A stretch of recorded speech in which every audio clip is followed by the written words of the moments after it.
wasn't for us out here, it'd be just ruined. On the high plains of eastern New Mexico, Carl and Justin Johnson tend their cattle. It's just a way of life, more ranching, just a way of life. The windswept land has sustained the family for 4 generations, and for about just as long, the Johnsons have battled oil companies drilling throughout the ranch. They just don't give a damn. The father and son are old-school cowboys who don't mince their words about their oil industry neighbors. It was sterilized. There was no vegetation whatsoever. They lease the land from the state on which their livestock graze, but they cannot prevent oil companies from drilling here. 5 years ago, 420,000 gallons of oil-filled wastewater spilled on the land. It's a byproduct of oil and gas exploration.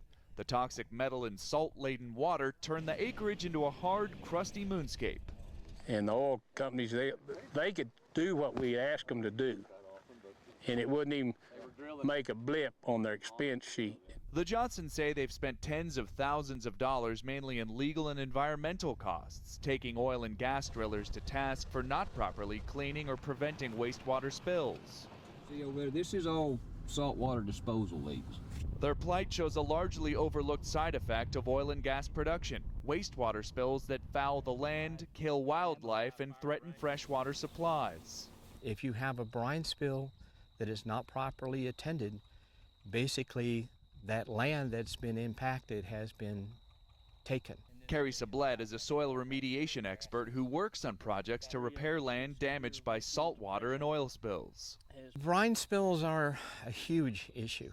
Anywhere that you have oil and gas production, you're going to have releases. The Associated Press took a look at data from top oil-producing states and found over a 6-year period more than 175 million gallons of oil wastewater spills, either from ruptured pipes, overflowing storage tanks, deliberate dumping, or accidents. It will recover, but it'll probably take about 5 years before we start really growing anything right in this area. Just like what happened to Don Stoker, who lives in Snyder, Texas. Once the pipeline ruptured over here, it flowed through the terrace system out into my field, and then it started draining out of the field, and then the salt stayed on the surface to a certain extent, causing the damage out here. That was in 2012. This soil is only producing green shoots 3 years later.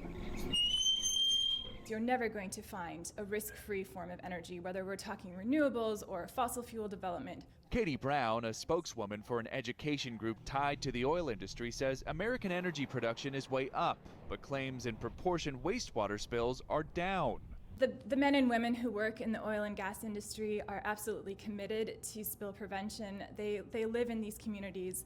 They want their environment to be preserved as well. Oil companies pay to repair those spills because they have to. It's the law in most states. But even with the cleanup, ranchers Carl and Justin Johnson say their ranch land will never be the same. John Mote, Associated Press, Crossroads, New Mexico.